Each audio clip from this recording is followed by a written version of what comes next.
ये बात तुम मुझसे नहीं एंडी से कहो। मैंने इसे भी समझाया है। एक बात याद रखो, तुम्हारा ट्रीटमेंट मेरे हाथ में है और मेरी एक रिपोर्ट तुम्हें नफसियाती अस्पताल में दाखिल करा सकती है। रीना कुछ देर उसे देखती रही, फिर बाहर निकल आई जहाँ क्लिनिक के वेटिंग रूम में शीन उसकी मुंतजिर एक रिसाला देख रही थी। उसे देखकर वो खड़ी हो गई। उसने रास्ते में सेशन के बारे में पूछा तो रीना ने जबरन मुस्कुराकर कहा, बहुत अच्छा रहा। डॉक्टर पीटरसन बहुत अच्छा डॉक्टर है। उम्मीद है तुम्हें मज़ीद सेशन की ज़रूरत नहीं पड़ेगी। रीना के पेपर्स होने वाले थे और मई में वो 18 साल की हो जाती, मगर यहाँ चक्कर शुरू हो गया था। इसे डर था कि अभी इसे आज़ादी नहीं मिलेगी, जबकि डॉक्टर पीटरसन इसके बारे में क्लियर रिपोर्ट नहीं दे देगा। इसके बाद से इसे एंडरसन से मुलाकात नहीं करनी पड़ी। वो 2 बार घर पर आया, मगर उसने मिलने से इनकार कर दिया। वो कई दिन तक इसे सॉरी के एसएमएस करता रहा, मगर रीना ने किसी का जवाब नहीं दिया। स्कूल बंद होने के बाद वो फारिग थी, लेकिन उसे बाहर जाने की इजाज़त नहीं थी। उसे अकेला भी नहीं छोड़ा जाता था। मार्श या शीन में से कोई ना कोई घर में मौजूद होता था। ज़्यादा से ज़्यादा वो लॉन में निकल सकती थी। उसे मालूम था कि अगर उसने मार्श की वार्निंग को नज़रअंदाज किया तो हालात उसके लिए मज़ीद ख़राब हो सकते हैं, और ये भी मुमकिन है कि डॉक्टर पीटरसन उसे नफसियाती अस्पताल भेज दे। इसकी दिली ख्वाहिश थी कि वो जल्द अज जल्द क्लियर हो जाए और इस जगह से कहीं दूर चली जाए। उसे अब इस लड़की से भी कोई दिलचस्पी नहीं थी जो सिर्फ उसे दिखाई देती थी। उसने सोच लिया था अब वो उसे दिखाई भी दी तो वो उसे बिल्कुल नज़रअंदाज कर देगी। इसकी वजह से वो इस हालत को पहुंची है। इस वाक़े के 1 हफ्ते बाद मार्श और शीन किसी तकरीब में शाम के वक्त घर से निकले। रीना इसी मौके का इंतज़ार कर रही थी। उनके जाते ही वो जल्दी से मार्श के कमरे में आई और इसका लैपटॉप ऑन किया। इस पर पासवर्ड नहीं था, वरना वो इसे इस्तेमाल नहीं कर पाती। इसने जैस्मीन केस के बारे में सर्च किया और जब उसकी तस्वीर सामने आई तो वो साकित रह गई। ये तो वही लड़की थी जिसे वो तबाह हाल देखती रही थी। इसकी एक हाई स्कूल की तस्वीर थी। इसमें इसका हाथ सामने था। रीना को इसकी बाएं हाथ की चौथी उंगली में वैसा ही छल्ला दिखाई दिया जैसा इसके हाथ में था, लेकिन ये छल्ला ज़रा मोटा था। उसने जूम करके हाथ को वाज़िया किया, तब उसे पता चला छल्ला मोटा नहीं था बल्कि ये जुड़वा छल्ले थे। छल्ले के साथ वैसा ही दूसरा छल्ला था। तस्वीर में इसे 3 बॉल्स के ऊपर और नीचे कुछ लिखा नज़र आया। उसने मज़ीद जूम किया तो छल्ले पर लिखा था वाज़िया हो गया, मगर ये इतना बारीक था कि मुश्किल से नज़र आता। रीना ने छल्ला आँख के बिल्कुल पास लाकर देखा और इसे इस पर दोनों जे नज़र आ गए। फिर वो इस केस की हिस्ट्री देखने लगी। स्टीव बढ़ई था और पुलिस को उसकी वर्कशॉप से जैस्मीन के लिबास के टुकड़े मिले थे। साथ ही उसके कुछ औजारों पर खून लगा हुआ मिला था। इस वक्त डीएनए का रिवाज नहीं था, मगर ब्लड ग्रुप जैस्मीन का ही था। पुलिस का कहना था कि स्टीव ने लड़की को कत्ल करके उसकी लाश जंगल में कहीं छुपा दी थी। अचानक रीना के कान के पास किसी ने सरगोशी में कहा, "ये झूठ है।" वो बिस्तर से गिरते गिरते बची। उसने जैस्मीन को दरवाजे के पास देखा, फिर वो मुड़कर बाहर निकल गई। रीना ने उजलत में लैपटॉप बंद करके इसे अपनी जगह रखा और बाहर लपकी। लड़की इसे किचन की तरफ जाती दिखाई दी और जब वो किचन में पहुंची तो लड़की तहखाने के दरवाजे के अंदर दाखिल हो रही थी।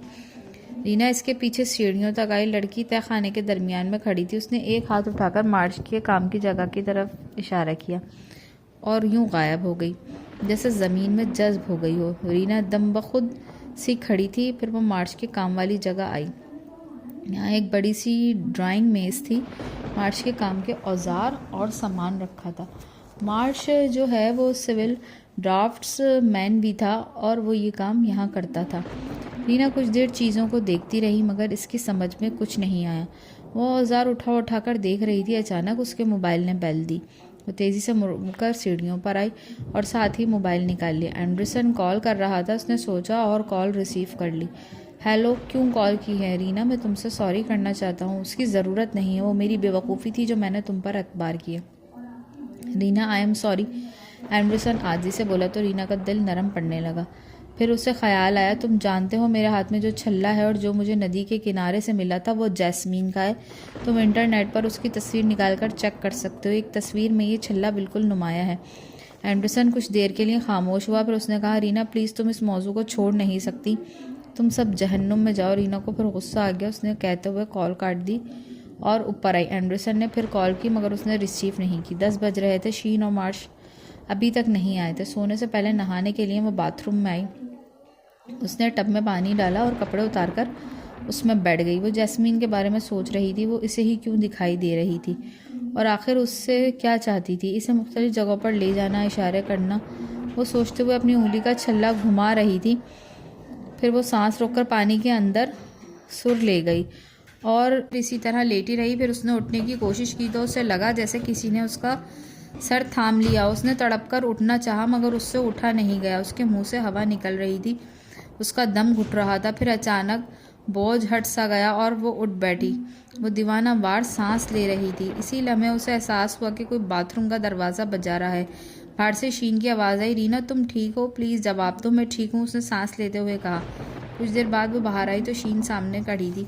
तुम दरवाज़ा क्यों बजा रही थी? अंदर से अजीब सी आवाज़ें आ रही थी जैसे कोई पानी में डूब रहा हो। शीना ने कहा, हम परेशान हो गए थे। परेशान होने की ज़रूरत नहीं है, मैं ठीक हूँ। तुम लोगों को पानी गिरने की आवाज़ से गलत फहमी हुई। रीना कहते हुए अपने कमरे की तरफ चली गई। मार्च वहाँ आया। उन दोनों ने देखा बाथरूम के फर्श पर पानी गिरा हुआ था। शीन ने आहिस्ता से कहा, मामला गड़बड़ है, मुझे लग रहा था इसे इलाज के लिए अस्पताल भेजना पड़ेगा। डॉक्टर पीटरसन से बात करना होगी, मार्च ने आहिस्ता से कहा। वो इस बारे में क्या कहता है? शीन उसे घूरने लगी। तुम उसकी कुछ ज़्यादा ही तरफदारी नहीं करने लगे हो? अब भी तुमने डॉक्टर को उसे अस्पताल भेजने से रोका, सिर्फ इसलिए कि कुछ दिन की बात है, फिर वो हाई स्कूल पास कर लेगी और यहाँ से चली जाएगी। तुम कैसे जानते हो यहाँ से चली जाएगी? मुझे यकीन है, मार्च ने कहा और नीचे चला गया। रीना अपने कमरे के दरवाजे से लगी ये सब सुन रही थी। फिर उसने आहिस्ता से दरवाज़ा बंद कर दिया। ये सुनकर वो परेशान हो गई थी कि डॉक्टर पीटरसन और शीन इसे अस्पताल में दाखिल कराना चाहते थे। शीन इसके खिलाफ हो गई थी। क्या उसने मार्च की इसमें दिलचस्पी महसूस कर ली थी? वो हरासा हो गई। उसे ख्याल आया कि इसे यहाँ से भाग जाना चाहिए। उसे नफ्सियाती अस्पताल से बहुत खौफ आता था और वो बहुत डरने लगी। उसे लगता था कि एक बार वो वहाँ दाखिल हो गई तो फिर वो वहाँ से नहीं निकल पाएगी। अब तक वो मार्च को नापसंद करती आई मगर पहली बार उसने उसके दिल में अच्छे जज्बात महसूस किए। अब उस लड़की से नफरत हो रही थी जो उसके पीछे पड़ गई थी और उसे ही नज़र आती थी। उसने बेख्याली में आवाज़ से कहा, तुम क्या चाहती हो? जवाब में उसकी ड्रेसिंग टेबल की ऊपरी दराज खुली और बंद हो गई। वो दहल गई। उसने रूहानी लहजे में कहा, प्लीज़ मेरा पीछा छोड़ दो वरना ये लोग मुझे पागल बना देंगे। एक बार फिर दराज खुली और बंद हो गई। वो डरते डरते दराज तक आई। उसने उसे खोला मगर उसमें सिवाय उसके इस्तेमाल की चीज़ों के और कुछ नहीं था। नज़र आने वाली लड़की अगर जैस्मीन की रूह थी और उसे कोई इशारा देना चाहती थी तो ये इशारों की समझ से बालातर था। अचानक उसे ख्याल आया और उसने अपने सेल फ़ोन से कॉल करके इमरजेंसी से काउंटी जेल का नंबर मिलाया और वहाँ कॉल की। उसने ऑपरेटर से कहा, मैं कैदी स्टीव के बारे में जानना चाहती हूँ, प्लीज़ मेरी किसी ऑफिसर से बात कराई जाए। कुछ देर बाद जेल का डिप्टी ऑफिसर साम लाइन पर था। उसने पूछा, तुम कौन हो और क्या चाहती हो? रीना ने तारुफ कराया और स्टीव के बारे में पूछा। साम ने कहा, इसकी आखिरी अपील भी मुस्तरद हो गई है और कल रात 12 बजे इसे इलेक्ट्रिक चेयर पर बिठा दिया जाएगा। रीना हैरान हुई, क्या इस जुर्म साबित हो गया है इस पर? और जैस्मीन की लाश मिल गई है? लाश तो नहीं मिली लेकिन इसका जुर्म साबित हो गया है, सैम ने जवाब दिया। रीना ने इसका शुक्रिया अदा किया। वो सोच रही थी कि अगर स्टीव ही जैस्मीन का कातिल है तो वो अब क्यों बेचैन है। उसे सुकून मिल जाना चाहिए था मगर वो इसके आसपास मंडला रही थी। इसका अंदाज पुरअसरार था मगर उसने रीना को खौफजदा करने की कोशिश नहीं की थी। रीना खुद को बस महसूस करके झुंझला रही थी कि वो अपने आप को बहुत बेबस महसूस कर रही थी और इसी बात को सोच सोच कर झुंझला रही थी। इसका दिल चाह रहा था कि यहाँ से कहीं दूर निकल जाए, दूर भाग जाए, मगर ये मसले का हल नहीं था। अगर वो ऐसा करती तो पुलिस जल्द या बदेर इसे तलाश कर ही लेती और फिर नफ्सियाती अस्पताल पहुँचा ही देती। इसने अपने हाथ में मौजूद छल्ले की तरफ देखा। ये तय था कि ये जैस्मीन का था और इस वक्त उसके हाथ से निकल गया था। जब वो कातिल से बचने के लिए नदी के किनारे गई थी वो रीना को मिल गया था। अचानक इसे ख्याल आया, कहीं जैस्मीन इस छल्ले की वजह से तो इसके पीछे नहीं आई थी। रीना ने एक बार फिर छल्ला उंगली से उतारने की कोशिश की लेकिन इस बार भी वो नाकाम रही। इसे ख्याल आया कि शीन की मदद हासिल करे मगर इस वक्त वो इसका सामना नहीं करना चाहती थी। अगले दिन वो नाश्ते की मेज़ पर दूध में शामिल पॉरेज खा रही थी कि उसके जहन से छल्ले का ख्याल निकल गया था। मगर शीन ने खुद देख लिया। वो चौंकी और उसने पूछा, ये तुम्हारे हाथ में छल्ला कहाँ से आया? रीना बताने जा रही थी कि इसे कहाँ से मिला, मगर इसकी नज़र सामने कुर्सी पर बैठी जैस्मीन पर गई। वो नफ़ी में सर हिला रही थी, जैसे इसे मना कर रही हो कि वो ये बात ना बताए। रीना ने कहा, मुझे पढ़ा मिला था। शीन ने झुककर देखा, खूबसूरत है। रीना बताना चाह रही थी कि ये उसकी उंगली से नहीं उतर रहा है, मगर एक बार फिर लड़की ने नफ़ी में सर हिला दिया। रीना की समझ में नहीं आया कि वो क्या चाह रही है। इसने इस बार भी इसके मशवरे पर अमल किया। शीन ने काफ़ी निकालकर मार्श के सामने रखी और बोली, आज मुझे डेंटिस्ट के पास जाना है। किस वक्त? मार्श ने पूछा। 6 बजे का अपॉइंटमेंट है। मार्श ने सर हिलाया। मैं आ जाऊँगा। रीना ये सुनकर खुश हुई कि इसे शाम को कुछ वक्त अकेले रहने का मौका मिलेगा। इस खुशी में उसने शीन की मदद की और बर्तन धो दिए। शीन भी खुश हो गई थी। शाम तक रीना पढ़ती रही। मार्च 5 बजे आ गया और वो दोनों 5:30 बजे तक घर से निकल गए। इनके जाते ही रीना तेज़ी से इनके कमरे में आई। उसने एक बार फिर मार्च का लैपटॉप खोला और उसका ईमेल अकाउंट चेक करने लगी, मगर इसका पासवर्ड नहीं लग रहा था। रीना का ख्याल था कि वो ऑन होगा, मगर मार्च इस मामले में मोहतात था। उसने मायूस होकर उसे बंद कर दिया। वो देखना चाहती थी कि मार्च ने डॉक्टर पीटरसन से इसके बारे में ईमेल पर कोई बात तो नहीं की है। वो लैपटॉप अपनी जगह रख रही थी कि शीन की ड्रेसिंग की ऊपरी दराज खोली और बंद हो गई। ये बिल्कुल इसकी ड्रेसिंग की तरह थी। रीना सहमे कदमों से ड्रेसिंग तक आई। उसने इसकी ऊपरी दराज खोली। इसमें शीन की ज्वेलरी रखी थी। उसने बॉक्स खोलकर देखा, इसमें सेट था। फिर उसकी नज़र पीछे रखे खासे पुराने बॉक्स पर गई। रीना ने उसे खोलकर निकाला। उसमें मुख्तलिफ अंगूठियाँ और रिंग्स थीं। वह इन्हें देख रही थी कि चौंकी। इसने एक रिंग बिल्कुल अपने छल्ले जैसी लगने लगी। उसने उसे निकाल कर देखा। गौर से देखने पर उसे ज़रा भी शक नहीं रहा था, ये जैस्मीन की उंगली में जुड़वा छल्ले का दूसरा हिस्सा था। उसने इसे भी पहनकर देखा तो ये बिल्कुल जुड़ गया। वो दंग रह गई। जैस्मीन के छल्ले का ये दूसरा हिस्सा यहाँ कैसे आया? अचानक उसे महसूस हुआ कि अकब में कोई है। और फिर उसे शीन की आवाज़ आई, तुमने देख लिया? पता नहीं मैंने इसे क्यों संभाल कर रखा था।